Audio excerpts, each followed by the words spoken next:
रात की शादी में सुबह का खाना।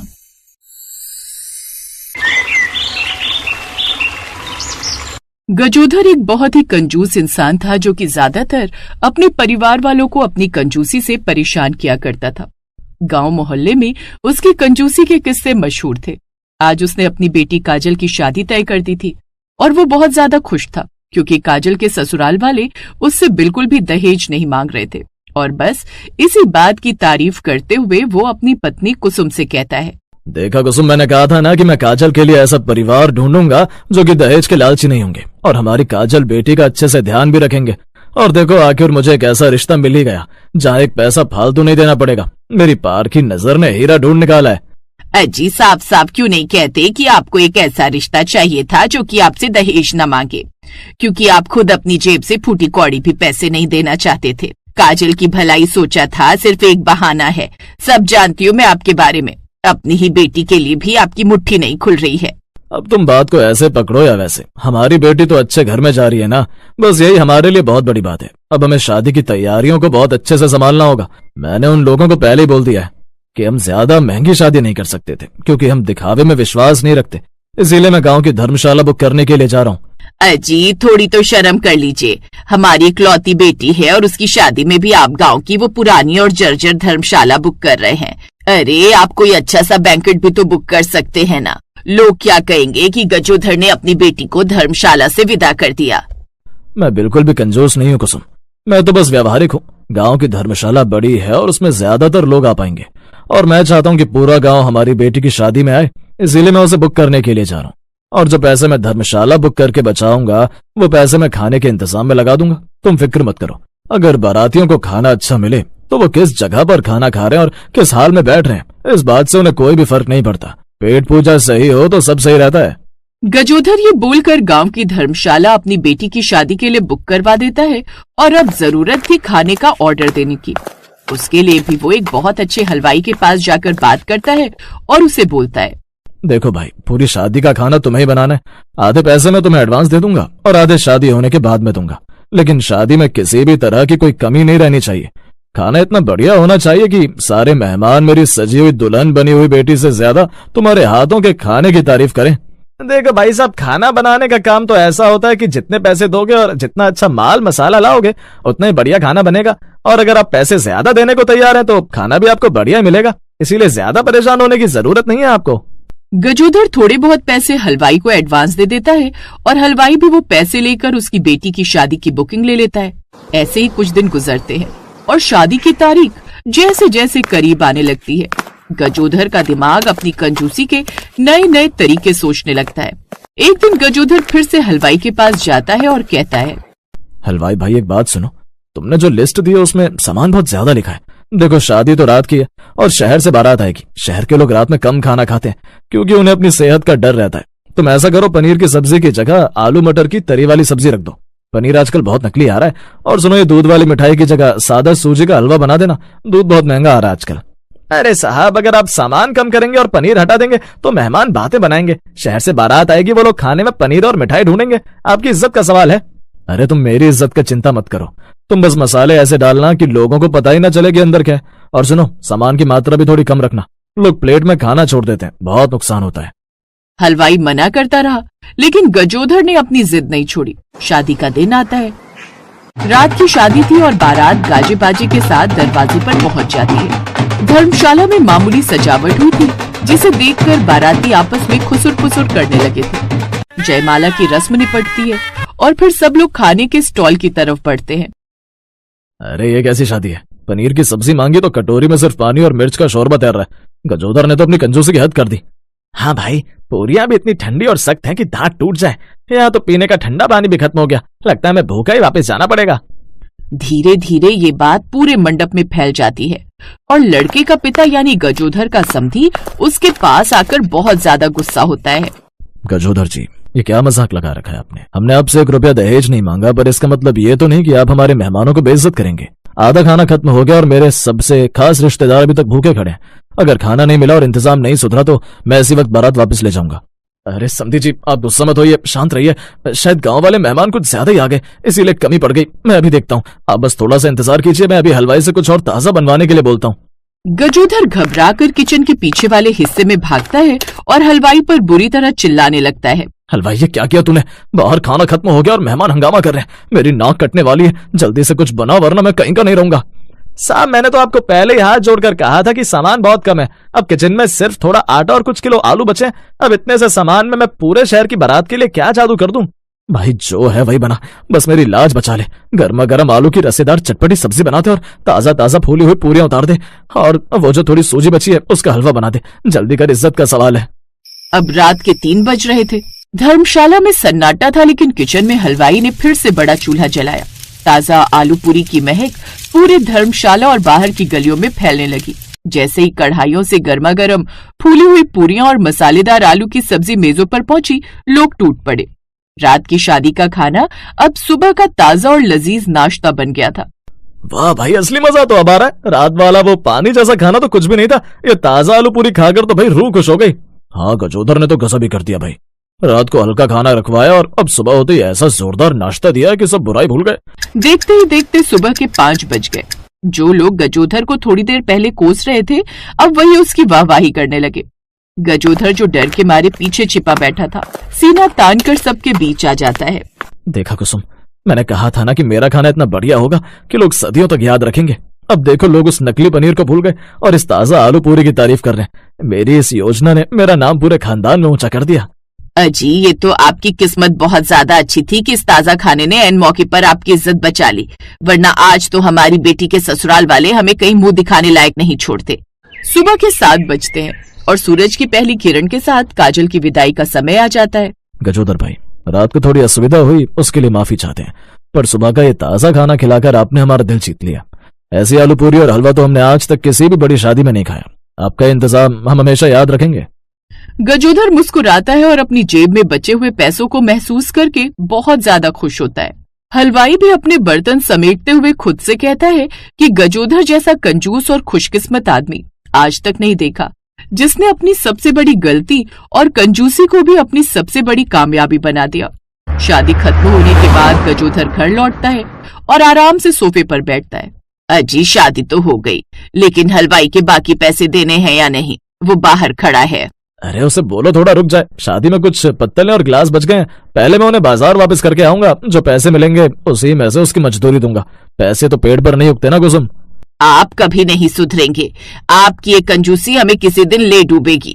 अरे नहीं डूबेगी, देख लेना। ऐसी कंजूसी से मैं काजल के बच्चे के मुंडन में भी ऐसी पार्टी दूंगा और तब भी लोग मेरी तारीफ करेंगे। गजोधर की ये बात सुनकर कुसुम भी अपनी हंसी नहीं रोक पाती। पूरा परिवार काजल की विदाई के बाद थोड़ा उदास तो था, लेकिन गजोधर की इन हरकतों ने घर का माहौल फिर से हल्का कर दिया था। आखिर गजोधर था ही ऐसा जो अपनी कंजूसी से भी खुशियां बटोरना जानता था।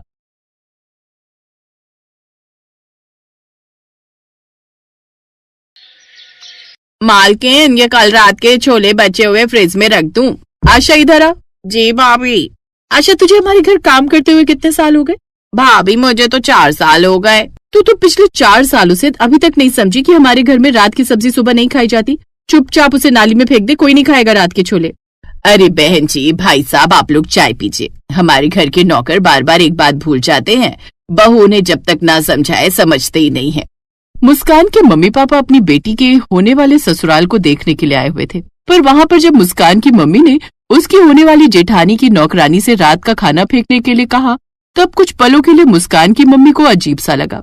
घर आकर भी उनका चेहरा थोड़ा उदास था। अब छोड़ो भी सुषमा, हर किसी के घर का अपना अपना हिसाब होता है।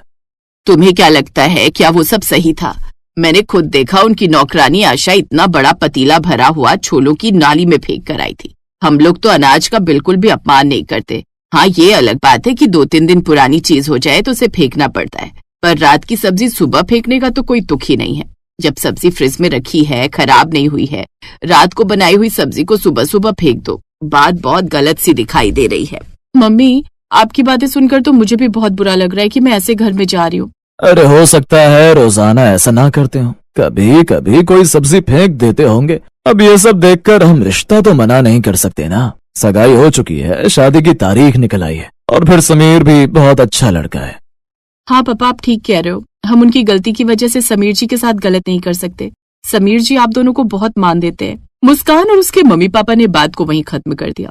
वो नहीं चाहते थे कि एक छोटी सी बात की वजह से शादी जैसा बड़ा रिश्ता टूटे, पर मुस्कान ने अपने मन में ठान लिया था कि शादी के बाद अगर उसने ऐसा होते हुए देखा तो वो बोलेगी जरूर। कुछ समय बाद मुस्कान और समीर की शादी हो जाती है। शादी के बाद जैसा मुस्कान की मम्मी ने बताया था वैसा ही मुस्कान को देखने मिला। ऐसे ही एक सुबह रसोई में जब मुस्कान नाश्ता लेने के लिए पहुंची तब उसने देखा नौकरानी आशा काफी सारा पालक पनीर डस्टबिन में फेंक रही है। मुस्कान उसे रोक देती है। अरे अरे आशा दीदी, ये क्या कर रही हो? रुको, ये पालक पनीर क्यों फेंक रही हो? छोटी भाभी, मालकिन ने बोला है रात को जो भी सब्जी या दाल बच जाए उसे सुबह फेंक दो। पर ये खराब थोड़ी है, लाओ ये सब्जी मुझे दो। पर भाभी, अगर मैंने ये सब्जी नहीं फेंकी तो बड़ी भाभी गुस्सा करेंगी। नहीं करेंगी गुस्सा, लाओ दो मुझे। छोटी भाभी, आप इस सब्जी का करोगे क्या? मैं इस सब्जी को दोबारा तड़का लगाऊंगी। पता है, रात की सब्जी सुबह नाश्ते में खाओ तो बहुत टेस्टी लगती है, खासकर साग, पालक, करेले, राजमा, ये सब तो अगले दिन ही टेस्टी लगते हैं। मुस्कान की बातें सुनकर आशा चौंक गई।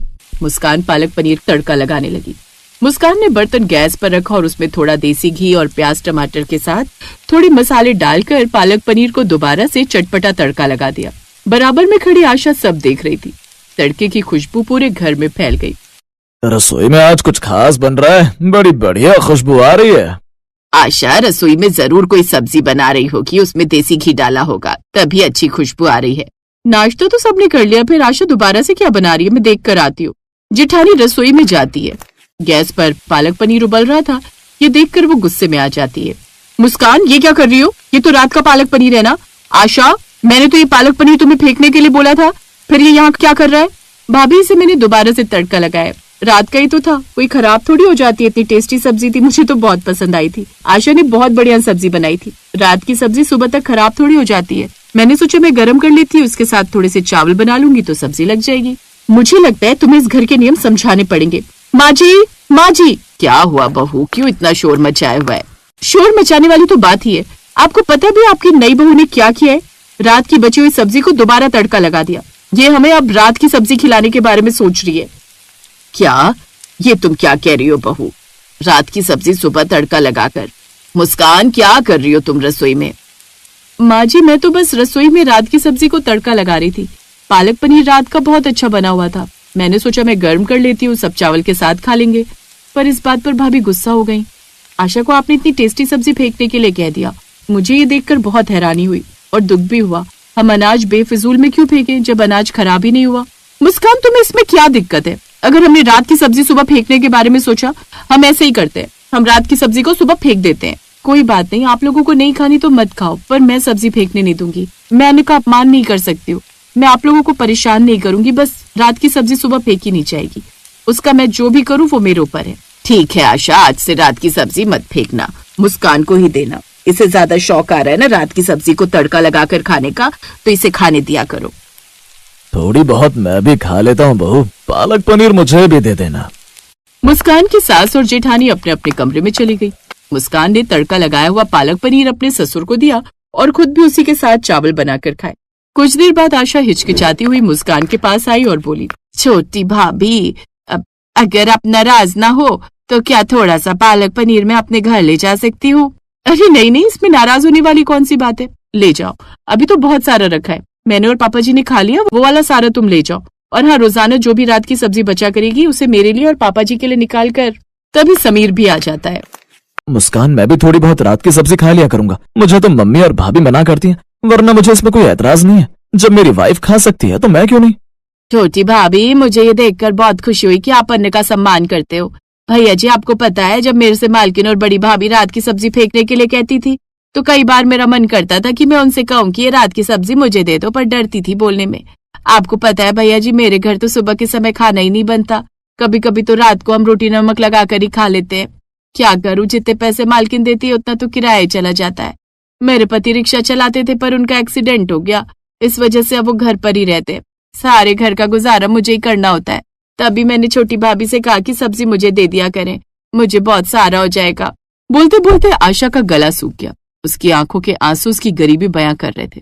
रसोई के बाहर खड़ी मुस्कान की सास और जेठानी को भी अपने किए पर बहुत पछतावा हो रहा था। वो दोनों अंदर आए। मुस्कान, आज तुम्हारी वजह से हमें अपनी गलती का एहसास हुआ है। हम इतने सालों से अन्न का अपमान कर रहे थे, खाना वेस्ट कर रहे थे, पर ना जाने कितने ऐसे लोग हैं जिन्हें खाना नसीब भी नहीं होता। हमसे बहुत बड़ा पाप हुआ है। आशा, रात की जो भी सब्जी बचेगी अब से हम सब सुबह तड़का लगाकर खाए करेंगे, और हाँ, बाकी की सब्जी तुम अपने घर ले जाया करना। अब इस घर में खाने का अपमान नहीं होगा, खाना वेस्ट नहीं होगा। मुस्कान की एक अच्छी पहल से उसके ससुराल वालों ने अच्छी आदत को अपनाया। अब खाना वेस्ट नहीं होता था, बल्कि रात की सब्जी को सुबह तड़का लगाकर फिर से नया रूप दिया जाने लगा। ये कहानी हमें यही संदेश देती है कि रात की सब्जी, रोटी, दाल हम सुबह नाश्ते में तड़का लगाकर और गर्म करके खाएं तो इसमें कोई बुराई नहीं।